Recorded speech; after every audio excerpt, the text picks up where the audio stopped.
Ladies and gentlemen, without further ado, I'm going to introduce you to Mr. Lewis House.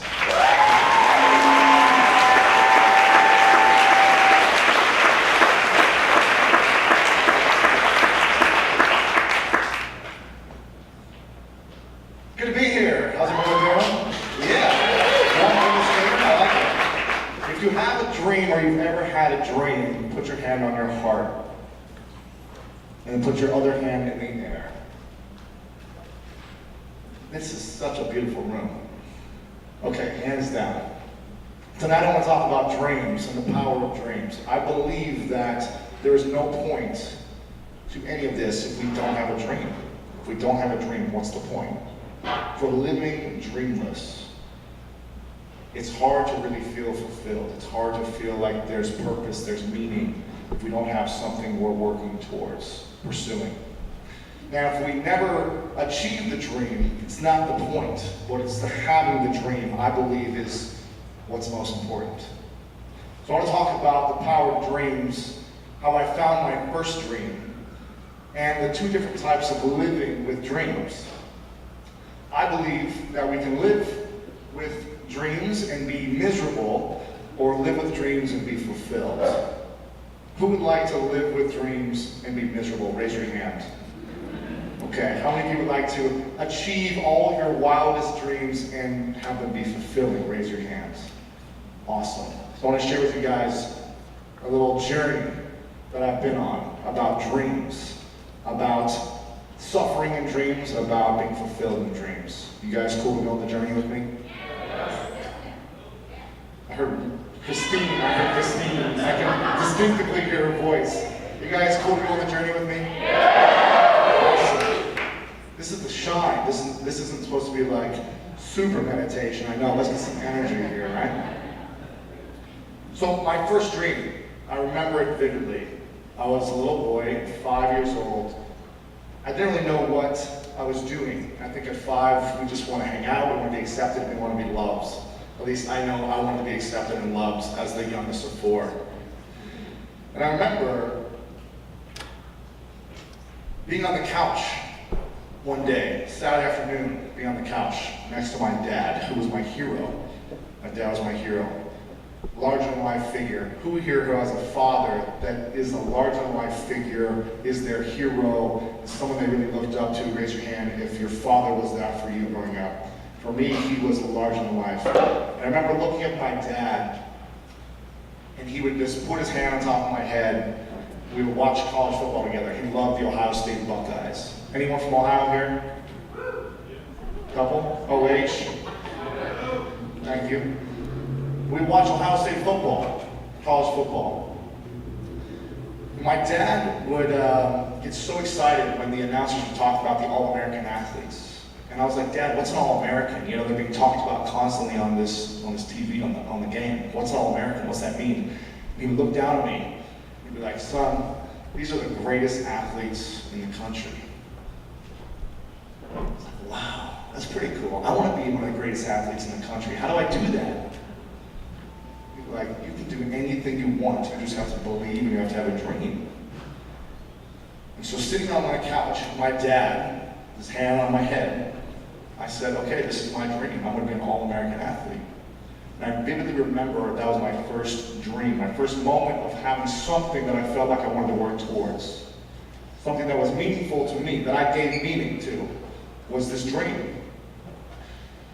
So I said, what do I need to do, Dad? What do I need to do to achieve my dream? I have no clue how to achieve this dream. I'm a little kid. These guys are huge, giant freaks on the football field. What do I need to do? He said, you need to work harder than everyone else in the school. You need to show up. You need to have energy. You need to get big, strong, fast. You need to do everything, anything and everything it takes to get there. From elementary school to high school to college. You've got to follow a journey. It's going to take time. It's going to be extremely hard. There's only a small percentage of people who actually achieve this dream. So it's not impossible, but it's extremely hard to do. And I said, I'm willing to do whatever it takes, Dad. I'll do whatever it takes. This is my dream. I want this. So I went through elementary school, driven to get to middle school, to make the first team sport that I could make. Basketball in middle school. There was no football in middle school for me. And then I went into high school. finally made the varsity, worked every single day, driven. And I knew my first goal was I need to get all-state so that I could get looked at for the college recruiters. I need to get all-state to be one of the best in the state in high school. So there's a progression to get to All-American. So I got all-state in 2 sports. And I remember feeling extremely unfulfilled when I achieved this all-state status. I said, you know what, I haven't achieved my big dream yet, so I'm not happy. I need to be an All-American. So I go to college. All 4 years of college, it takes till my final 5th year, senior year, where I hit All-American in football. And I remember right after it happened, I was about 15 minutes of joy, and then I was depressed. I was miserable. I said, you know what? This isn't enough for me. I want to be a professional athlete. I want to go to the next level. I want to be even bigger, even better. I want to achieve a bigger dream. This isn't enough. So I was driven for the next couple of years to go play professional football. And I achieved that. But I was playing in the Arena League. It wasn't the ultimate dream of the NFL. It wasn't the best of the best. I said, I need to be the best. And I got injured. And I didn't go to the NFL. And I remember being very depressed, very uncertain, very unfulfilled, and miserable that I didn't achieve my dream. So I said, you know what? I need to make something of myself. I need a new dream. I'm going to become a millionaire. I'm going to become rich. I'm going to become a millionaire. I have no clue what I'm doing. I'm sleeping on my sister's couch. I've never made a dime in my life except for bouncing on the weekends and being a truck driver. I drove car parts from Columbus, Ohio to Cincinnati and back for 6 hours a day, just moving car parts to a warehouse. Those are the 2 jobs I had. I had no clue how to generate an income on my own. I didn't have any gifts, no skills, no talents, nothing that I thought people would give me money for to become a millionaire, to be rich. But I found mentors who knew how to be rich, who were millionaires, and I followed their path. I followed their lessons. I learned. I did exactly what I did from 5 to 20 to achieve my first dream. I did it from 23 to 30. And I made a lot of money. Made it happen. I achieved that dream. Yet the whole time, up until about 30 years old, 33 now, I was completely miserable inside. Completely unfulfilled. And it wasn't until a few years ago when I realized why. I wasn't even aware of why. I just felt like I wasn't enough. I wasn't creating enough. I wasn't living a big enough dream. It wasn't making it happen enough. It wasn't happening quick enough. It wasn't big enough. It wasn't as much money as the next person. Anyone ever compare their success or results to anyone else? Gotta love Instagram, right? Gotta love Instagram. And it wasn't until I finally became aware, I started doing some emotional intelligence and leadership workshops where my ego was so stripped of itself, and I finally was awakened to what was happening. My entire life, the pattern I was living, the way I was living. Why I was suffering. Why on the outside it looked like I'd achieved everything I wanted.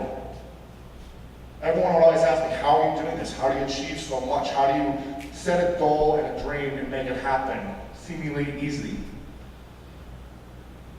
And I started to look at, why am I suffering so much? Why is there so much pain inside? Why am I so alone after I achieve these dreams?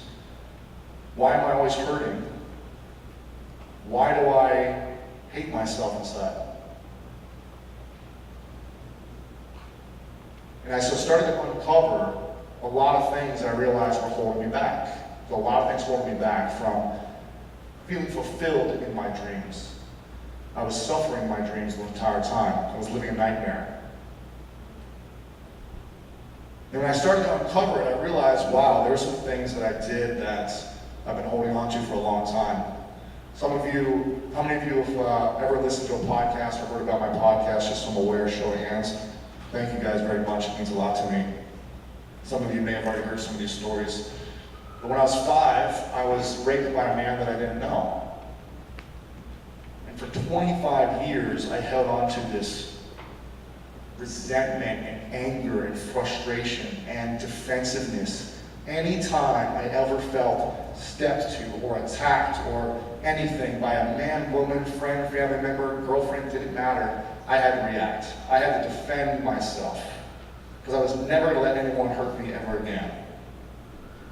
I don't know if anyone's ever experienced any type of sexual abuse, but it's not a fun way to live life. When I was 8, my brother went to prison for selling drugs to an undercover cop. From 8 years old till 12, I went 2.5 hours away to a prison visitor center and sat in a room with 50 convicts and their families. And for 4.5 years, when he was in prison, I didn't have any friends. None of the friends that I had before on my block, their parents wouldn't let them hang out with me anymore. Because my brother was a convict. I didn't know anyone who went to prison. I was in a middle-class, white, suburban neighborhood growing up in small town Delaware, Ohio. It was the only thing I heard about in TV or movies. So for me, it was a huge shocker.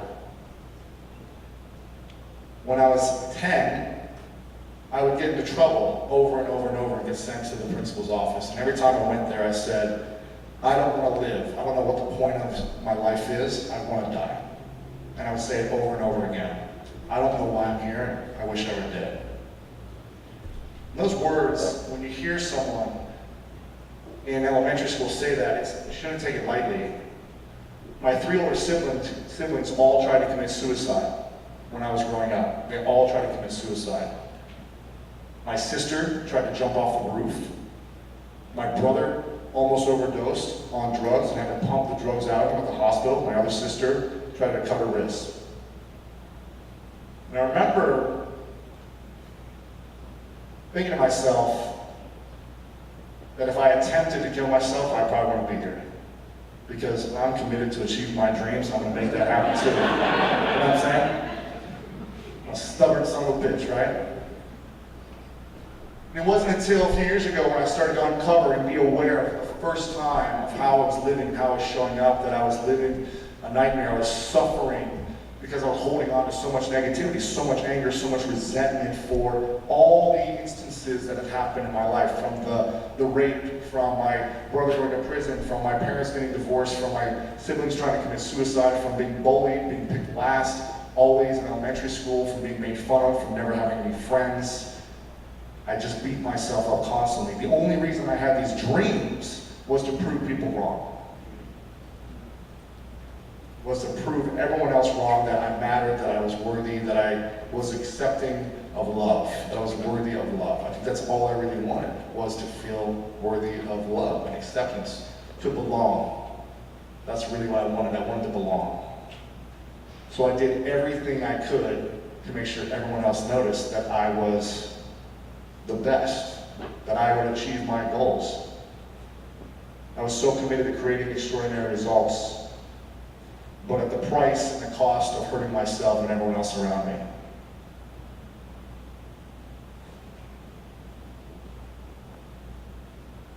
When I realized there was a couple things that shifted for me, from going from being suffering to feeling fulfilled. Because the last 3 years, my life has completely transformed into being able to go after big dreams, but feel so good inside, to receive so much love, to accept myself, to not resent anyone or the past or what has or hasn't happened for me as opposed to me.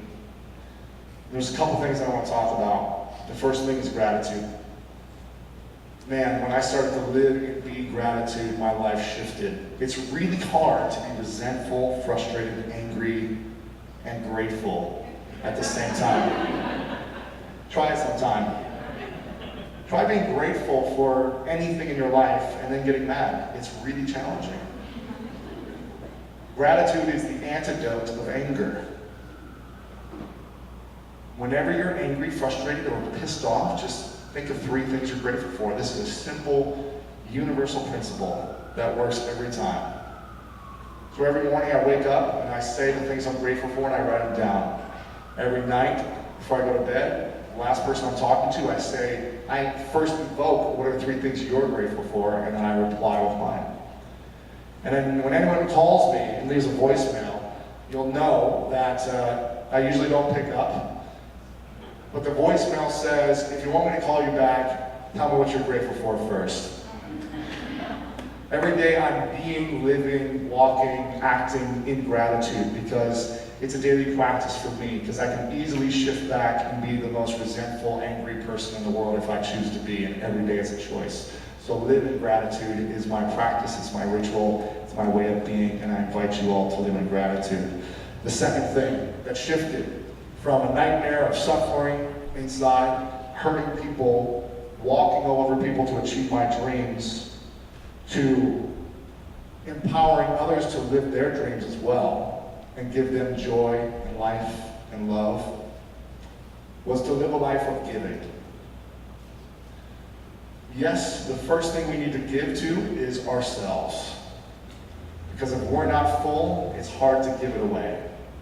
It's hard to give away love if we don't love ourselves. So constantly I'm focusing on making sure that I'm good, that I'm okay, that I'm taking care of myself, emotionally, physically, spiritually, taking care of myself first. But not focusing so much where I'm selfish and taking away of others. So one, giving to myself, and two, living a life of service, giving to others. It's my mission. I believe we're all born to live a dream. I believe our dreams are the most important things, but we must be grateful and be giving towards that dream. In the pursuit of that dream, we must be constantly giving. If we're not giving to others in that dream, and it's only for ourselves, I have personally found it's extremely unfulfilling at the end of the day when we achieve that dream, and it's very unfulfilling. How much time do I have, so I'm aware? 2 minutes. Last thing I want to say. On this pursuit of making millions, I want to share a little lesson that I learned. When I was 23 through 25, I was extremely broke, living on my sister's couch, had no clue how to make a dime, and was so focused that I was never going to be poor ever again in my life. I said, I'm never going to not be abundant with wealth. I'm never ever again going to feel this way, because it is not fun having to ask my sister to buy food for me every night. It is not fun to have my siblings give me $20 here and there to support me. It is not fun to not feel like I'm a grown man that can take care of myself. It just doesn't feel good, and I just made a commitment that that's never going to happen again. That I'm going to learn all the skills, all the tools, whatever it takes, even if I lose all that money, that I've created the skills and the value that I can serve others and generate more. However, in this path, I was so fixated on being rich, and I forgot about serving others. Forgot about serving others. I made money, I made a lot of money, but again, extremely unfulfilled. And I think a lot of the people that reach out to me and email me and ask me about making money and being an entrepreneur and bringing our dreams to life, but also making sure that we're supporting ourselves financially in that dream. A lot of people ask me that. I have found that they're so fixated on being the king of diamonds. They want to be so wealthy that they're so focused on being the king or queen of diamonds. And what I've learned is that when we focus on being the king or queen of hearts, that's when we actually generate the most wealth and fulfillment. And it comes and comes and it flows. And we create wealth in others. So don't focus on being the king or queen of diamonds. Focus on being the king or queen of hearts. Thank you all very much.